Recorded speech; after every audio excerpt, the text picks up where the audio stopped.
They say when you become a mother, you start giving parts of yourself away. I used to think that was just poetry, something sentimental people said to romanticize parenting. But then I gave my daughter Emily our family home. Not a piece of myself, the whole damn thing. It wasn't just any house. It was the place where I had watched my husband paint the nursery when we were still young and broke. It was where Emily took her first steps, where we carved Thanksgiving turkeys and cried over old photographs. It was filled with our laughter, our grief, and everything in between. After her father passed away, it was all I had left that still felt like him. So when Emily got engaged to Mark and they started talking about finding a place to live, I didn't hesitate. I offered them the house. No paperwork. No conditions, just a mother giving her child what she thought she needed. "It's yours now," I said, handing her the keys with a smile that almost masked the tightness in my chest. At first, things felt okay. I stayed in the guest room while they settled in. I cooked dinners, kept to myself. Mark wasn't warm, but I told myself he was just adjusting. Maybe I was too present. Maybe he needed space. I tried not to take it personally. Then came the first bruise, not on my skin, but on my spirit. Mark started leaving messes and expecting me to clean them. Then he criticized my cooking, my voice, my habits. "Don't you have somewhere else to be?" he once muttered when I sat on the couch with them. Emily. She didn't say anything. She'd give me this quick, tight-lipped smile, like everything was fine, like I was imagining it. I began to doubt myself. Maybe I was overstaying. Maybe I was the one being ungrateful. But the breaking point came one evening after dinner. Mark came home in a mood, his words slurred, eyes glazed. He looked at me, then at Emily, and said, "We need the guest room. Linda can sleep in the garage." The garage. My own daughter looked down. She didn't argue. She just nodded softly. That night, I moved my things under the harsh flicker of a single bulb next to an old lawnmower. The mattress was thin, the concrete floor unforgiving. I cried silently, not because I was cold or humiliated, but because I realized I had made myself too small for too long. But something shifted inside me that night. I stopped asking for kindness. I started watching, listening. Emily may have looked the other way, but I knew my daughter. There was something behind her silence, something heavier than shame. I didn't know it yet. But what would come next would prove that I wasn't the only one who had been broken in that house. The next morning, I woke up with a sore back and a heaviness in my chest I couldn't quite shake. I could still hear Mark laughing in the kitchen, like nothing had happened. Emily's voice trailed behind his soft, cautious, clipped. I stayed in the garage a little longer than I needed to, pretending to fold blankets that didn't warm me. No one came to check on me. Later that day, I walked into the kitchen to grab a cup of coffee. Emily was there alone, wiping the counter for the third time. She didn't look up. "Hey," I said, forcing a small smile. "Rough night." She nodded. "Mark was just tired," she whispered. That was it. I wanted to scream and ask her why she didn't stop him, why she let me sleep in a garage when I had once held her through night terrors, when I had fought off eviction notices to keep that roof over her head. But I didn't scream. I just poured my coffee and went back to my corner of the house. That night, I started paying attention. Mark didn't just belittle me. He dismissed Emily, cut her off mid-sentence, made fun of her cooking, rolled his eyes when she spoke. It was subtle, but it was there. Emily flinched once when he raised his voice. She laughed it off, but I saw her hands tremble while she scrubbed dishes that were already clean. I didn't know whether to feel angry with her or sorry for her. Probably both. One evening, I was sitting on the garage floor, sorting through an old photo box I'd stashed away years ago. I found a picture of Emily as a little girl, clinging to her father's leg, grinning with her front teeth missing. My heart twisted. Was this the same little girl who once told me, "Mommy, When I grow up, I want to be strong like you. I felt like I'd failed her. But maybe she had failed herself too. Then it happened. I came back from a short walk just 10 minutes to clear my head and found my blanket gone from the garage. Just gone. I walked into the kitchen to ask if someone had moved it, and Mark chuckled. Maybe it grew legs, he said. Emily stood in the doorway, frozen. Mark, she said, barely audible. He laughed harder. What? The queen of the garage can't handle a little draft. And for the first time, I saw something snap in her. She didn't yell. She didn't cry. She just stared at him, then at me, and walked out. That night, she didn't sleep in the bedroom. I heard her footsteps in the hallway until almost 3 a.m. Masa. I stayed quiet. I didn't comfort her. I didn't ask questions. I wanted her to sit with the discomfort. I needed her to feel what I had been swallowing for months. But I also knew this was the beginning of something. A shift. A slow, painful, necessary unraveling. The kind that breaks you open just enough to finally let the truth in. I started documenting everything, not because I was planning revenge, not yet, but because there's something terrifying about being gaslit in your own home, about knowing the abuse is real but having nothing to prove it. Mark was careful, never left bruises, never screamed in front of others, but his cruelty lived in the cracks between words, in the way he'd forget to pay the heating bill, or how he'd leave me locked out of the house on rainy days, because I must have lost track of time. Emily saw it all. She just never said a word. But I noticed the change in her, the way she lingered in doorways when Mark spoke, the slight twitch in her eyebrow when he made jokes at my expense. One night, I caught her looking at me from the hallway, eyes rimmed red, clutching a stuffed bunny Liam had long outgrown. Still, she stayed silent. Maybe that was her way of surviving, pretending not to see what was too ugly to confront. But children have a way of cutting through pretense. One morning, while Mark was away at work and Emily was upstairs, I was helping Liam with his cereal. He looked up at me with his messy hair and bright, serious eyes and asked, "Grandma, do you live in the garage because you were bad?" I froze. Emily, standing just out of sight, dropped a spoon. It clattered against the floor like a gunshot.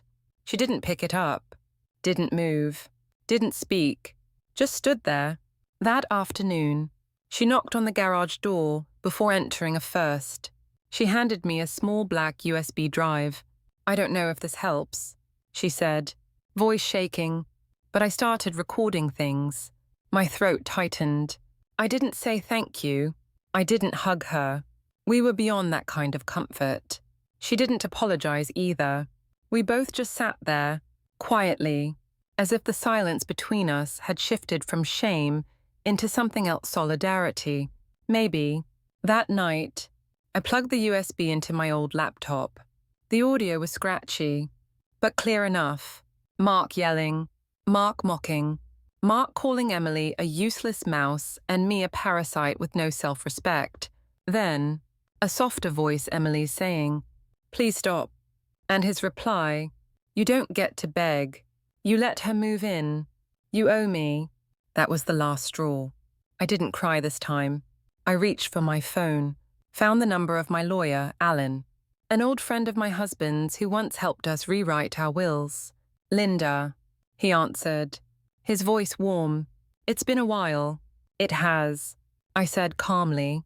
"I need to talk to you about a house." And just like that, the woman who once gave everything away started taking it back. It's funny how power shifts slowly at first.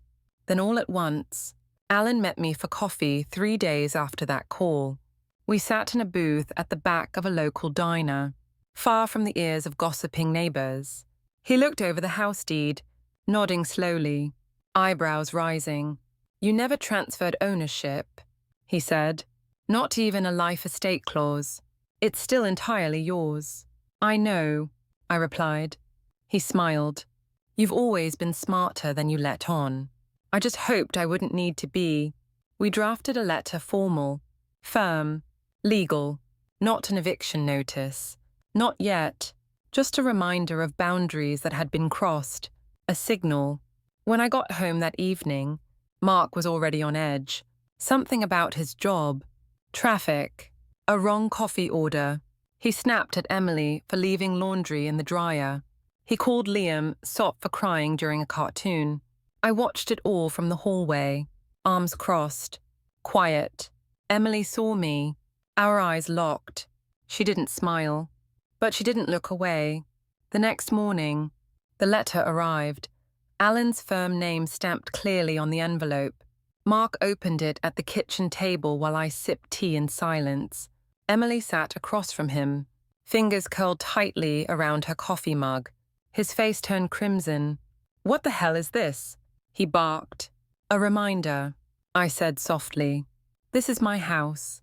You live here because I let you, not the other way around." Mark laughed loud and sharp, like it was the funniest thing he'd ever heard. "You can't be serious. You're bluffing."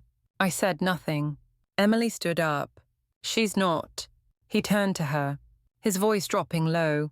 "You gave her the recordings." Her silence answered for her. That was the moment everything cracked. Mark slammed his fist against the table. Liam, who had just entered the room with a crayon in hand, jumped back in fear. Emily rushed to him, pulling him close. "Go to your room, sweetheart." Mark looked around like he couldn't believe what was happening. "You think you can just kick me out after everything I've done? I think you did that to yourself," I said, rising slowly. "I gave you a home. I gave you space, and you filled it with poison." He moved toward me, fists clenched. But Emily stepped between us, not with anger, with stillness.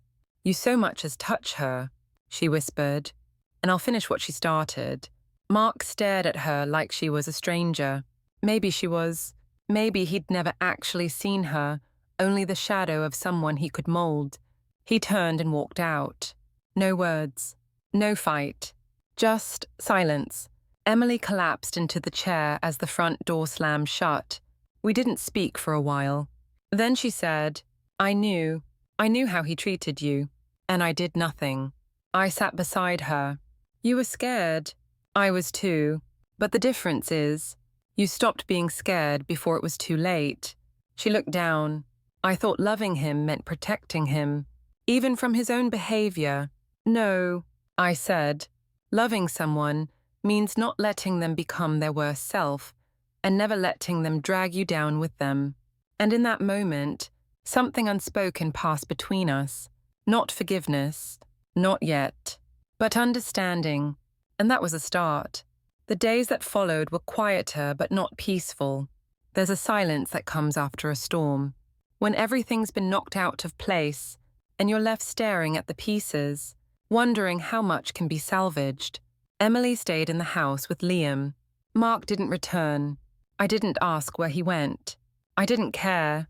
What I did care about was how Emily kept pacing the hallways at night, whispering into her phone in the kitchen, Googling things like restraining order process and emergency legal aid. She thought I didn't notice. I did, but I gave her space. Sometimes, growth needs room to unfold without an audience. She started doing small things again, putting a blanket over me when I fell asleep on the couch, bringing me tea before I asked, folding my laundry with the same care I used to fold hers. One morning, I found Liam curled up beside me in the living room. He looked up and said, "I like it when it's just us girls and Grandma." Emily, standing in the doorway, laughed softly, her first real laugh in weeks. That afternoon, she sat across from me on the porch. No makeup, no pretense, just her, my daughter. "I kept thinking," she said, "that staying quiet was protecting Liam, that keeping the house together, even if it meant swallowing the way he treated you, was better than breaking it all apart." I didn't interrupt. "But I see now," she continued, "that all I was teaching him was to normalize cruelty." I nodded. "Kids don't need perfect homes. They need safe ones." She looked away. "I failed you." "No," I said. You forgot me. That's different. And fixable. That night, we sat with Liam and told him the truth in the gentlest way we could. That Daddy wasn't coming back for a while. That we were going to keep the house happy and peaceful. That sometimes grown-ups mess up. But they try to make it better. Liam, bless his little heart, nodded solemnly and asked if we could have pancakes the next morning. Emily cried. I hugged them both. The next week, Emily filed the paperwork. Official separation. No drama. No last-minute pleas. Mark had already moved in with a co-worker, apparently one who didn't know the man behind the charm yet. Emily didn't look back. Instead, she started a part-time job at a bookstore downtown, took Liam to school herself, planted flowers in the garden that had long been dead, and one afternoon, as we were repotting herbs on the porch, she looked at me and said, I want you to take your room back. I shook my head. I don't need it. I have the whole house again. In you. She smiled. And for the first time, I saw the little girl. She used to be the one with scraped knees and too big opinions, but also a woman reborn. Not because she found someone to save her, but because she chose to save herself. And I had stopped being invisible, not because I raised my voice, but because I finally remembered who I was.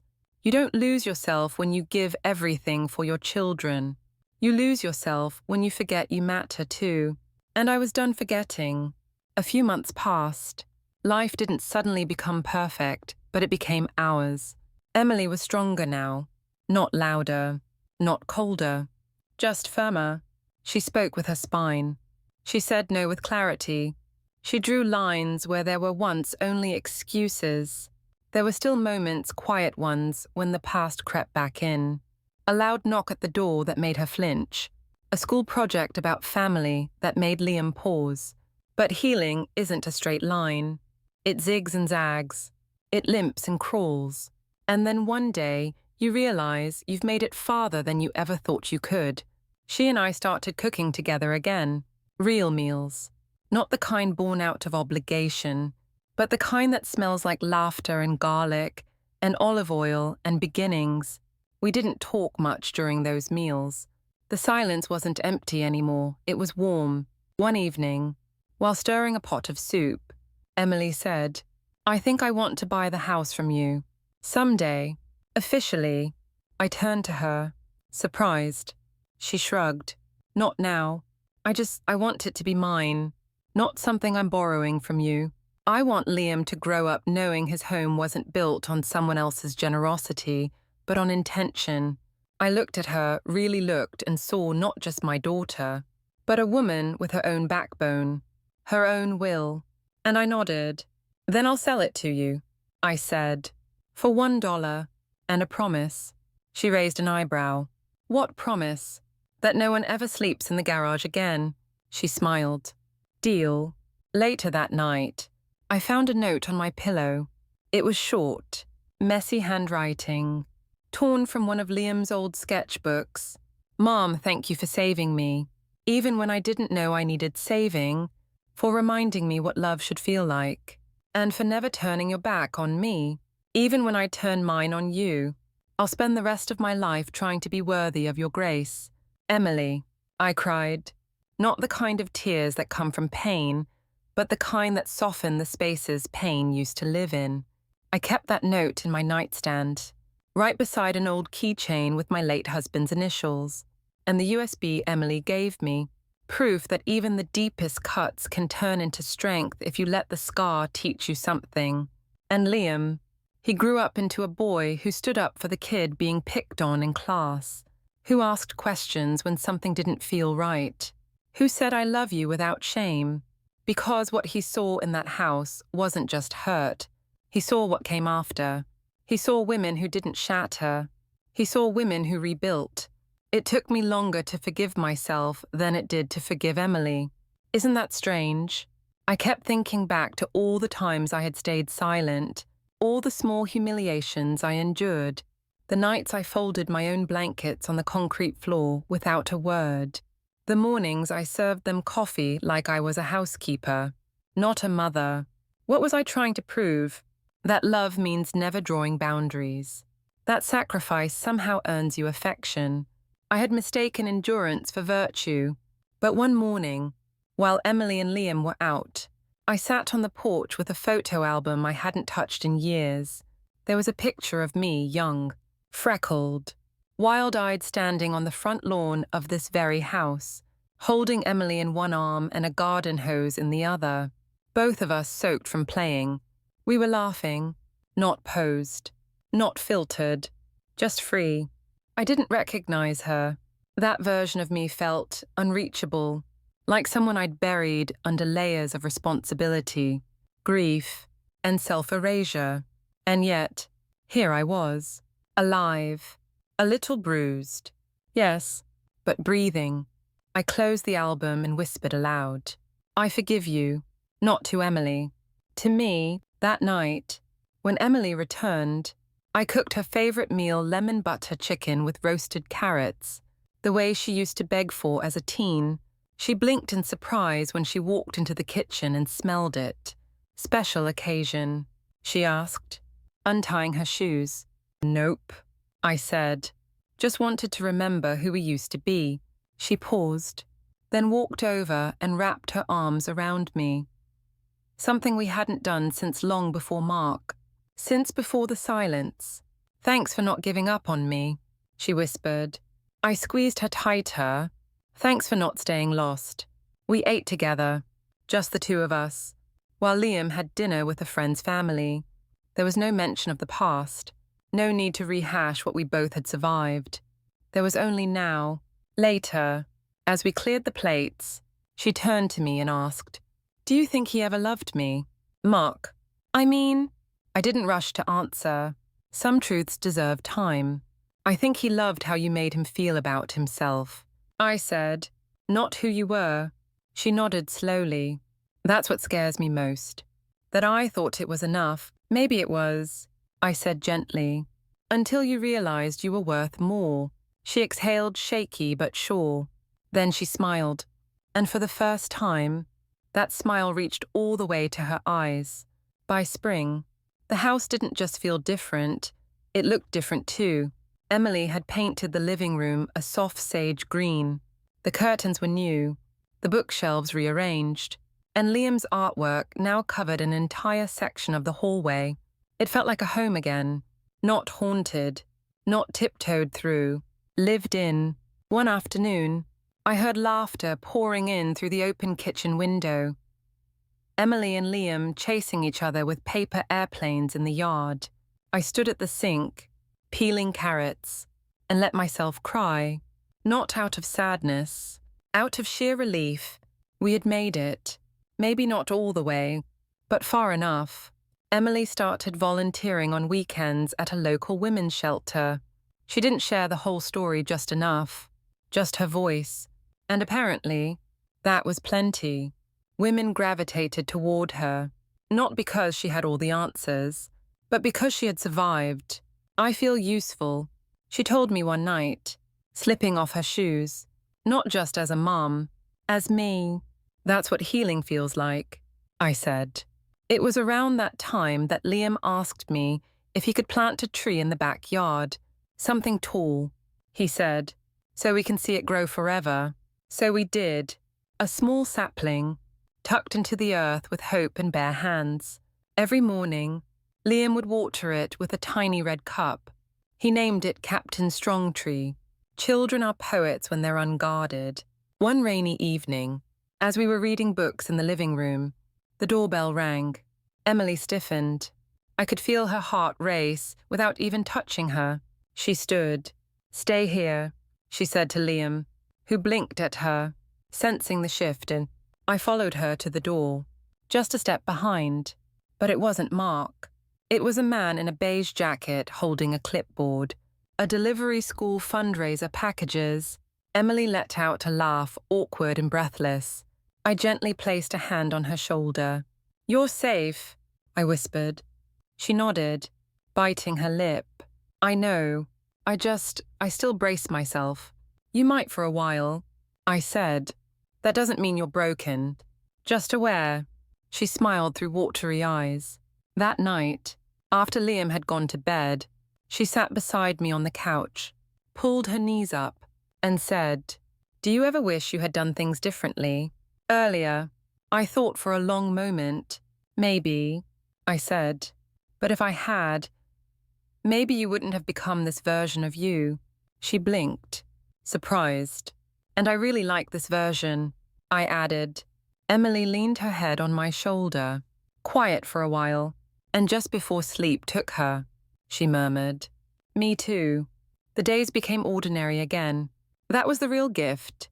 We folded laundry, argued about groceries, laughed over silly TV shows. There were no grand declarations, no dramatic revelations, just peace. And honestly, peace felt revolutionary after everything we'd survived.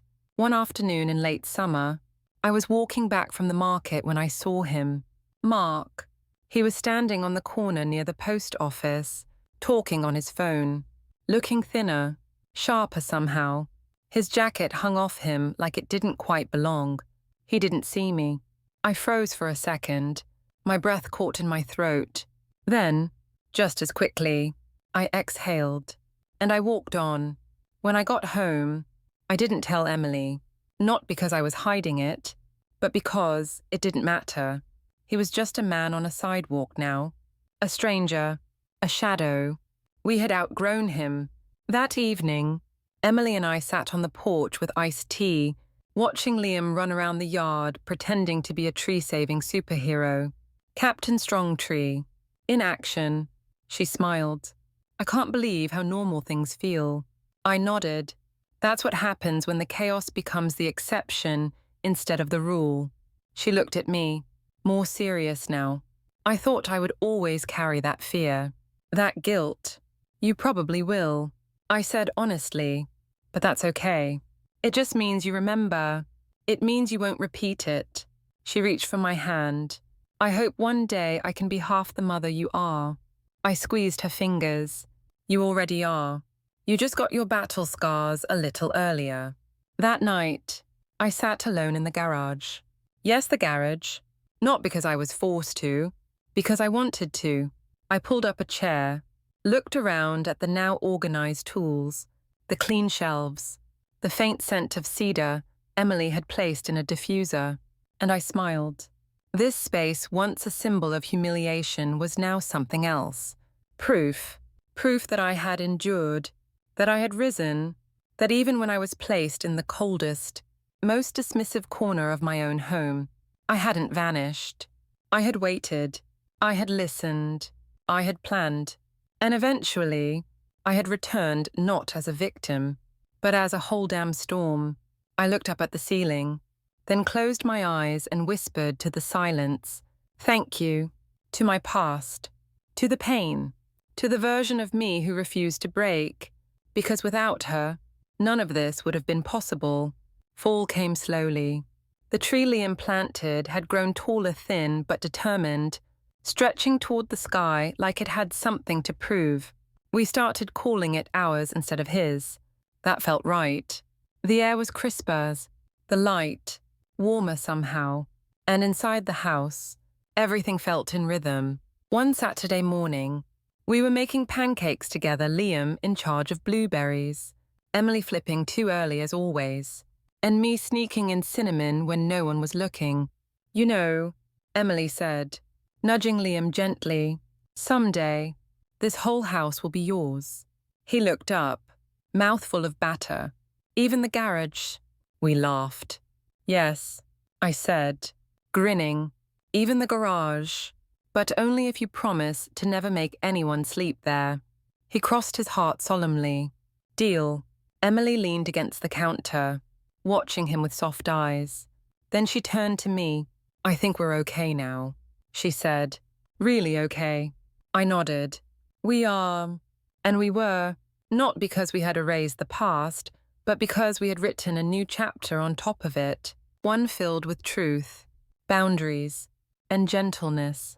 Later that week, we had friends over real friends, people who laughed without cruelty, who brought homemade pie and asked questions because they cared, not because they were fishing for gossip.